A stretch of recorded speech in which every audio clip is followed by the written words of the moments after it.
세례 요한에게 제자들이 있었습니다. 그 중에 2명의 제자들과 함께 있을 때 예수님께서 다니시는 것을 보고서 세례 요한이 이렇게 말합니다. 보라, 하나님의 어린 양이로다. 세례 요한의 제자 중에 같이 있던 그 제자들이 예수님을 따라갔다 그랬습니다. 오늘 말씀 중에서 35절에서 37절까지 보겠습니다. 또 이튿날 요한이 자기 제자 중 2사람과 함께 섰다가 예수께서 건의심을 보고 말하되 보라, 하나님의 어린 양이로다. 2 제자가 그의 말을 듣고 예수를 따르거늘. 자, 세례 요한의 2 제자 중에 한 사람은 40절 말씀에 의하면 안드레입니다. 40절 한번 보겠습니다. 요한의 말을 듣고 예수를 따르는 2 사람 중에 하나는 시몬 베드로의 형제 안드레라. 자, 안드레는 원래 세례 요한의 제자였습니다. 그러다가 이 순간에 하나님의 어린 양이신 예수님을 따라갔다고 하는 것입니다. 자, 이 2 사람 중에 또 한 사람 누굴까요? 그 2 제자 중에 한 사람은 세례 요한의 제자 중에 한 사람은 안드레였고, 또 한 사람은 명확히 나오진 않지만 아마도 이 요한복음을 쓴 예수님의 제자였던 사도 요한이 아니었을까, 그렇게 추측을 합니다. 세례 요한을 따르던 제자들이 이제는 예수님을 따라갑니다. 여러분, 예수님을 따라간다, 여기에 어떤 의미가 숨어져 있습니까? 그냥 발걸음만 따라간다는 이야기는 아니죠. 이 말 속에는 이제는 예수님의 제자가 되겠습니다 하는 그 의미가 이 안에 포함되어 있습니다. 자, 예수님께서 이들을 보시고 뭐라고 말씀하십니까? 38절 보겠습니다. 예수께서 돌이켜 그 따르는 것을 보시고 물어 이르시되 무엇을 구하느냐 이르되 랍비여 어디 계시오니까 하니, 랍비는 번역하면 선생이라. 예수님과 제자들이 대화하는 것을 잘 보십시오. 그 대화의 내용을 보면 예수님께서 뭘 말씀하시려고 하시는가, 요한복음에서 도대체 뭘 이야기하려고 하는가, 그 의미를 우리가 깊이 알 수가 있습니다. 예수님께서 물어보십니다. 그 자신을 따르려고 하는 자들에게 무엇을 구하느냐 물어보십니다. 이게 어떤 의미입니까? 너희가 어떤 목적을 가지고 나를 따라오려고 하느냐? 너희가 왜 나의 제자가 되려고 하느냐? 그렇게 묻고 있는 것이죠. 왜 나의 제자가 되려고 하려느냐? 예수님께서 묻자 제자들이 이렇게 말합니다. 랍비여 어디 계시오니까. 꼭 동문서답 같지요? 그렇지만 동문서답이 아닙니다. 이 말의 의미가 무엇입니까? 예수님이 어디 사시는지 주소를 알고 싶어 합니까? 그게 아닙니다. 이 말씀을 하는 이유는 랍비여 어디 계시오니까 하는 의미는 예수님과 함께 지내고 싶습니다. 선생님의 가르침을 받고 싶습니다. 예수님과 함께 있고 싶습니다 하는 그런 의미를 갖고 있습니다. 여러분 어떻습니까? 하나님을 믿고 살아오고 우리가 예수 그리스도를 나의 구주로 고백하며 살아오는데 예수님과 함께 그렇게 매 순간 있고 싶은, 정말 예수님을 닮아가고 싶은 그런 우리의 고백이 있을 것입니다. 이 제자들 같은 그런 고백을 우리가 할 수 있기를 원합니다. 예수님께서 이런 자들에게 뭐라고 말씀하시냐면 와서 보라 이렇게 말씀하시는데요. 39절입니다. 예수께서 이르시되 와서 보라. 그러므로 그들이 가서 계신 데를 보고 그날 함께 거하니 때가 10시쯤 되었더라. 자, 예수님께서 와서 보라 하는 의미가 무엇입니까? 와서 나와 함께 지내자라고 말씀하시는 것입니다. 그래서 제자 2 사람이 예수님과 함께 지내게 되었습니다. 그날 함께 거하니 10시쯤 되었더라 그랬습니다. 우리나라 시간으로 하면 오후 4시 정도입니다. 이제 오후 4시부터 예수님과 이 제자 2명과 함께 지내게 되었다고 하는 것이죠. 그런데 정말 놀라운 일이 일어납니다. 제자들이 예수님과 얼마나 지낸지 모르겠습니다. 오늘 말씀에 의하면 하루 정도 같이 지내지 않았는가, 아니면 그 이상일 수도 있는데 그 다음에 놀라운 일이 일어나는데 그 2명의 제자 중에 한 사람이었던 안드레가 형 시몬을 찾아갑니다. 40절과 41절입니다. 요한의 말을 듣고 예수를 따르는 2 사람 중에 하나는 시몬 베드로의 형제 안드레라. 그가 먼저 자기 형제 시몬을 찾아 말하되 우리가 메시아를 만났다 하고, 메시아는 번역하면 그리스도라. 자, 안드레가 형 시몬을 찾아가서 뭐라고 말합니까? 우리가 뭐라고요? 메시아를 만났다라고 말합니다. 메시아는 누굽니까? 41절에 보면 메시아는 번역하면 그리스도라 그랬습니다. 그리스도는 기름 부음을 받은 자, 원래 의미는 기름 부음을 받은 자라는 의미를 갖고 있죠. 유대인들은 메시아 그러면 그리스도, 다시 말하면 구원자라는 것을 바로 떠올렸습니다. 아, 메시아, 우리의 구원자구나. 그렇게 유대인들은 떠올렸다고 하는 것입니다. 여러분, 우리에게 이런 고백이 있습니까? 우리가 이 시간에 와서 함께 예배드리고 하나님을 믿는다고 기도하고 여러 가지를 우리가 하고 있는데, 우리가 메시아를 만났습니다. 주님, 제가 예수님을 만났습니다 하는 고백이 있습니까? 교회 오시면 참 많은 분들이 반갑죠. 우리 교회는 특별히 정말 오래되신 교인들이 많아서 만나면 가족 같을 것 같아요. 어떨 때는 자녀들에게도 이야기하지 못하는 그런 이야기도 함께 그렇게 오랫동안 신앙생활한 우리 교우들에게 그런 이야기도 털어놓으면서 얼마나 가족 같은 그런 공동체를 이루고 있습니까? 좋은 모습이고요.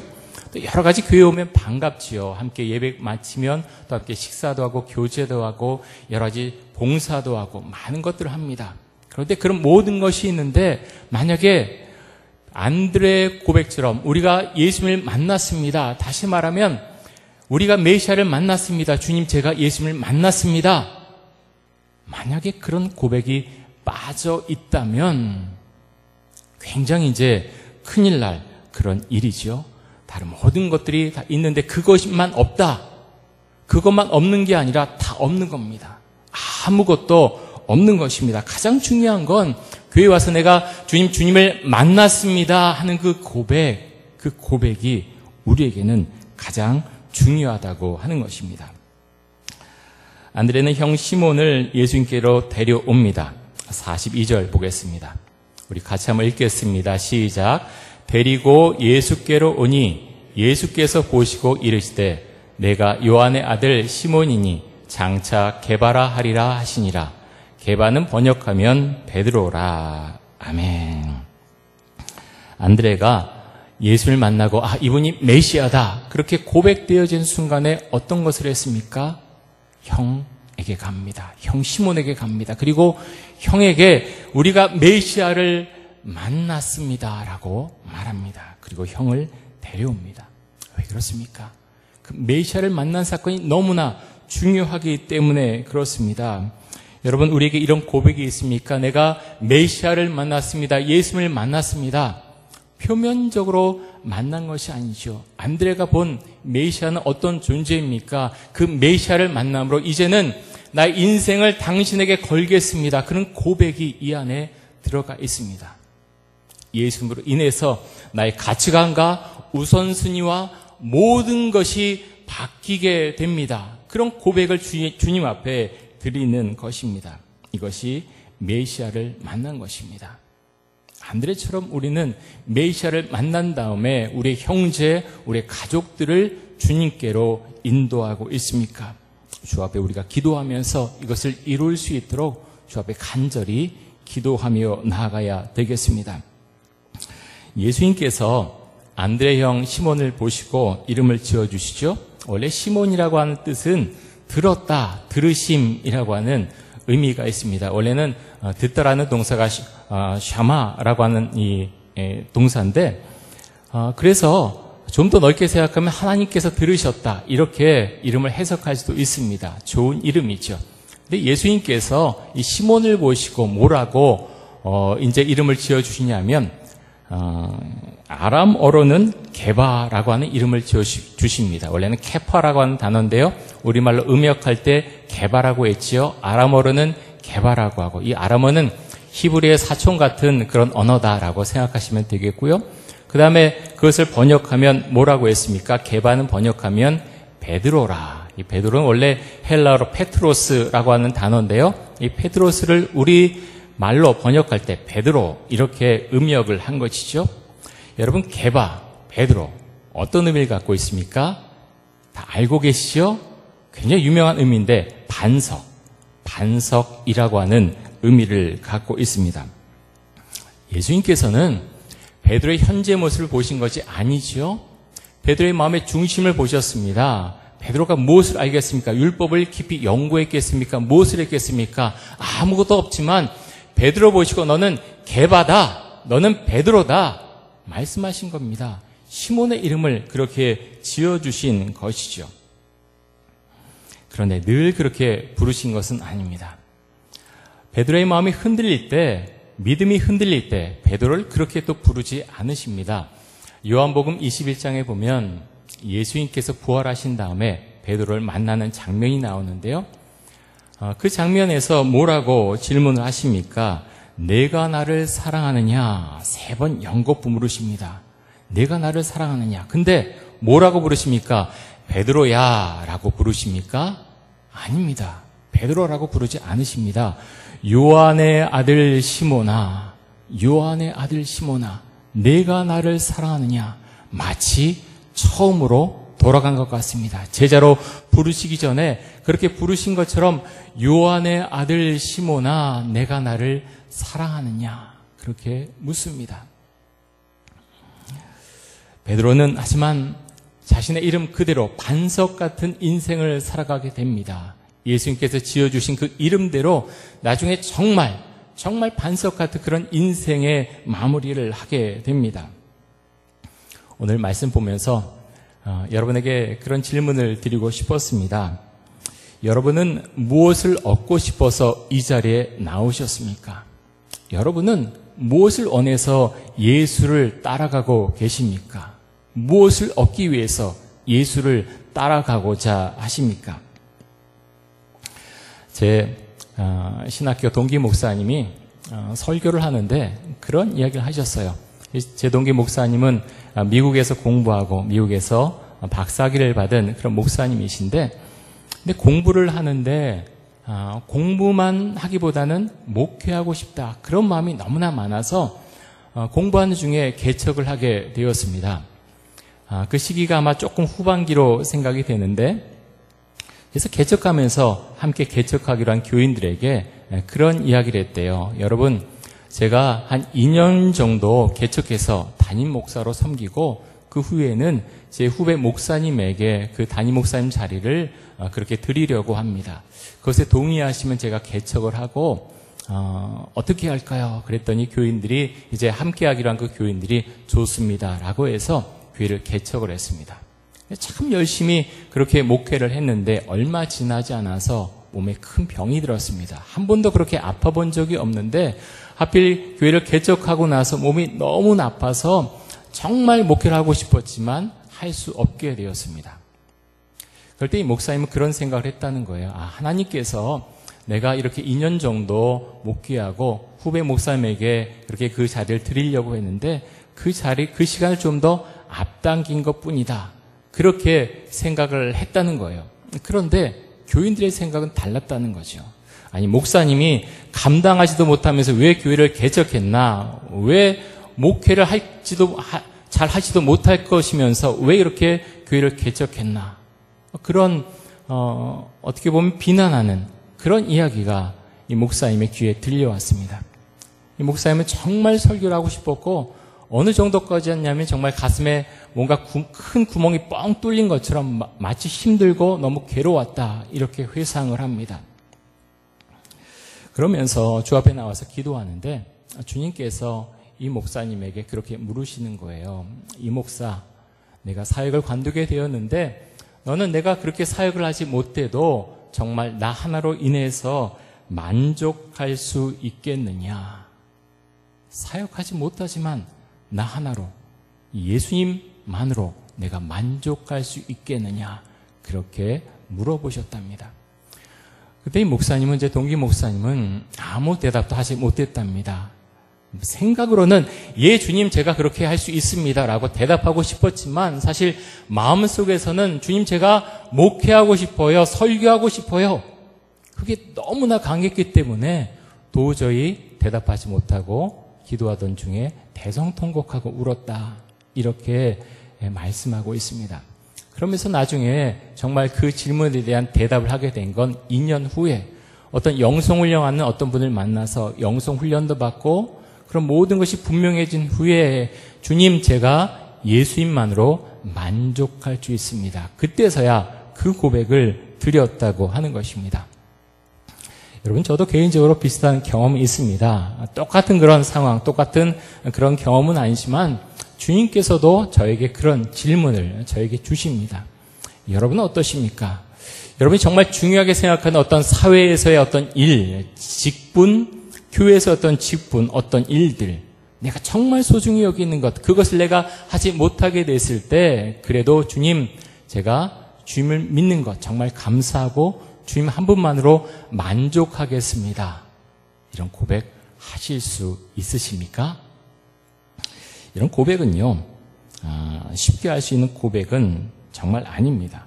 이런 고백은 정말 저 깊은 수렁에서도 주님을 바라볼 수 있는 분, 정말 주님을 깊이 있게 믿는 분만이 이런 고백을 할 수가 있습니다. 요즘 새벽 기도의 시간에 시편 말씀 보고 있습니다. 어제 시편 34편 말씀을 봤는데요.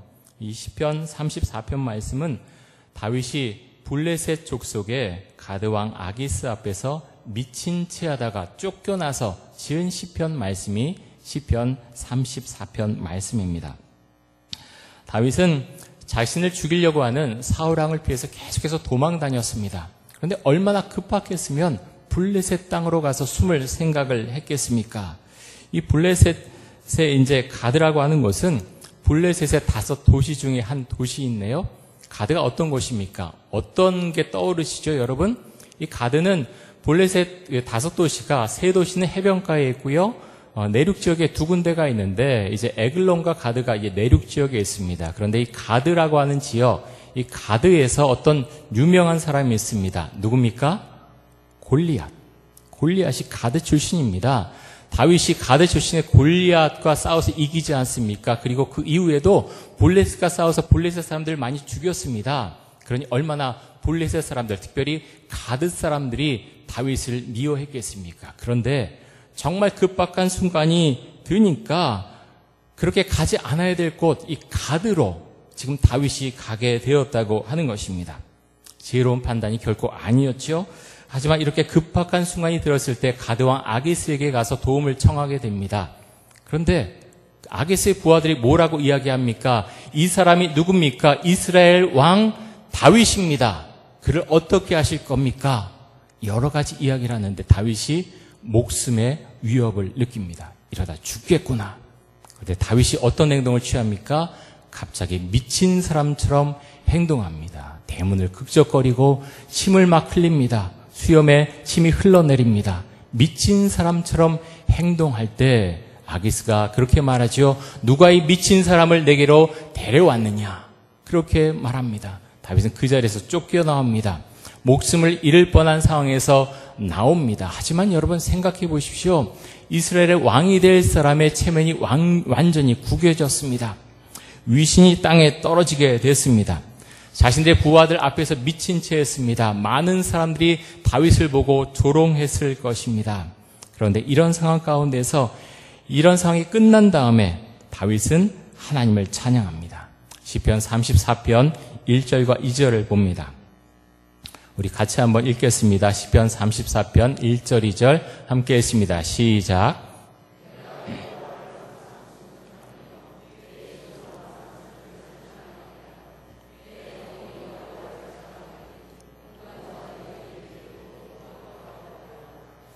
여러분 이런 시편 말씀 많이 보셨지요? 그런데 상황을 생각해 보십시오. 가드왕 아기스 앞에서 미친 채 하다가 쫓겨났습니다. 이런 상황 후에 내가 여호와를 항상 송축합니다. 내 입술로 항상 주를 찬양합니다. 내 영혼이 여호와를 자랑합니다. 공고한 자들이 이를 듣고 나에게 행하신 아기스 앞에서 이렇게 위기상을 모면케 해주신 그 말씀을 듣고 기뻐할 수 있길 원합니다. 여러분 같으면 이렇게 고백할 수 있겠습니까? 믿음이 있지 않으면 도무지 이런 고백을 할 수 없습니다. 아마 믿음이 약거나 신앙이 없는 사람은 이렇게 말했을지 모릅니다. 이런 위기 상황이 끝난 다음에 하나님, 제가 사무엘에게 기름 부은 거 맞습니까? 기름 부음 받은 다음에 도대체 무엇이 달라졌습니까? 왜 이렇게 내 인생은 꼬이고 어렵고 힘이 들고 내가 왜 미친 채까지 해 하면서 이렇게 살아가야 됩니까? 아마 이렇게 불평했을 수도 있습니다. 하지만 다윗은 그렇게 하지 않습니다. 불평하지 않고 주님을 찬양합니다. 왜 그렇습니까? 다윗은 정말로 하나님을 믿었기 때문입니다. 정말로 하나님을 사랑했기 때문입니다. 여러분, 정말 하나님 한 분만으로 그렇게 만족하는 신앙의 삶을 살아가고 계십니까? 여러분, 메시아를 만나셨습니까? 정말 예수님 한 분만으로 만족하며 사실 수 있으십니까? 이 고백은요, 정말 쉽게 할 수 있는 고백이 아니에요. 저는 우리 교인들 중에 몇 분이나 이런 고백을 할 수 있을까? 사실 잘 모르겠습니다. 여러분, 예수님을 찾아온 부자 청년의 이야기를 잘 알고 계시죠? 이 청년은 어릴 때부터 십계명을 잘 지키면서 살아왔습니다. 그런 그가 예수님을 찾아와서 심각하게 질문합니다. 랍비요, 어떻게 하면 영생을 얻을 수 있겠습니까? 이렇게 물어봤을 때 예수님께서 몇 가지 계명을 말씀하시면서 이 계명을 지켰느냐 물어봤을 때 이 청년은 제가 어렸을 때부터 모든 계명들을 잘 지키며 살아왔습니다. 대답합니다. 그때 예수님께서 이렇게 말씀하시죠.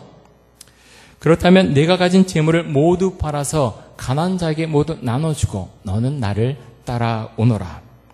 하지만 이 말씀을 들은 부자 청년은 근심에 쌓여서 그 자리를 떠났다고 했습니다. 이 청년이 원하는 것이 무엇입니까? 주님, 재물 저에게 주셨는데 재물도 제가 갖고 있겠습니다. 그리고 예수님도 따라가겠습니다. 두 가지 다 하겠습니다. 이것이 청년이 원하는 것이었습니다. 그런데 주님은 그렇게 말씀하지 않으십니다. 너의 것을 다 버리고 나를 따라와라. 이렇게 말씀하셨습니다. 여러분, 우리에게는 뭐라고 말씀하십니까? 나에게 가장 소중한 것, 어떤 일, 어떤 사역, 그것을 못하게 막으시면 그것이 주님의 일이든 아니면 사회 속에서 어떤 돈을 벌고 어떤 사역을 하는 일이든 막으시면 그때도 정말 주님만 의지해서 내가 주님만 믿고 그렇게 살아가겠다고 그렇게 고백하실 수 있으십니까? 제 신학교 동기 목사님이 설교 중에 교인들에게 그런 이야기를 했습니다. 여러분, 한 주일 동안 기도할 때 다른 기도 제목 다 하지 말고 제가 주님 한 분만으로 만족하며 정말 주님을 신뢰하며 살아갈 수 있도록 하여 주옵소서. 이 한 가지 기도 제목만 놓고서 여러분 일주일 동안 기도하십시오. 이렇게 권면을 드렸다고 합니다. 저도 동일한 권면의 말씀을 드리고자 합니다. 여러분, 일주일 동안 살아가실 때 기도 제목이 많지 않습니까? 급박한 기도 제목도 있을 것입니다. 병자를 위해서 아니면 사업, 어떤 급박한 자녀의 문제. 하지만 정말 숨이 넘어갈 정도의 급박한 상황이 아니라면 그런 모든 것들을 내려놓고서 주님, 제가 주님을 신뢰합니다. 저는 주님만으로 만족하며 그렇게 신앙생활을 할 수 있겠습니까? 주님, 그렇게 하고 싶습니다. 그 제목 한 가지만 놓고서 한번 기도해 보십시오. 여러분, 아무것도 아닌 기도 같지요? 아마 이렇게 기도하면요, 1시간 기도하시던 분이 5분 기도하면 기도할 내용이 없을지도 모릅니다. 하지만 제가 이렇게까지 말씀드리는 건 그만큼 소중하고 중요하기 때문입니다. 주님, 제가 주님 한 분만으로 정말 만족하고 살아갈 수 있겠습니까? 여러분, 이 기도 제목을 놓고서 올 일주일 동안 꼭 그렇게 기도하시기 바랍니다. 새벽 기도의 시간도 마찬가지고 기도할 때 주님, 제가 주님을 바라봅니다. 나의 사역과 나의 어떤 일과 모든 것을 내려놓고 주님을 바라봅니다. 왜 이 기도 제목이 중요한가 하면요, 이 기도 제목 가운데 주님께로 온전하게 나아갔을 때 내 삶에 있어서 다른 문제들이 풀려가는 그런 은혜가 임하기 때문입니다. 여러분, 그런 은혜 시간 가운데로 여러분 들어갈 수 있기를 간절히 원합니다. 오늘 말씀 가운데서 안드레는 우리가 메시아를 만났다라고 고백하면서 자신의 형 시몬을 예수님께 데려옵니다. 우리 신앙도 마찬가지일 수 있기를 원합니다.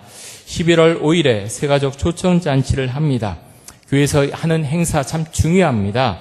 하지만 의무적으로 내가 어떤 한 사람을 초대한다, 그런 마음보다 주님, 제가 안드레와 같은 고백을 할 수 있기를 원합니다. 제가 예수님을 만났습니다. 제가 어떻게 다른 사람을 주님께로 초대하지 않을 수가 있겠습니까? 주님, 제가 기도하는 그 사람 주님께로 제가 초대합니다. 그렇게 마음을 가지시고 기도하시고 그분을 초대하는 그런 은혜가 나타날 수 있기를 간절히 원합니다.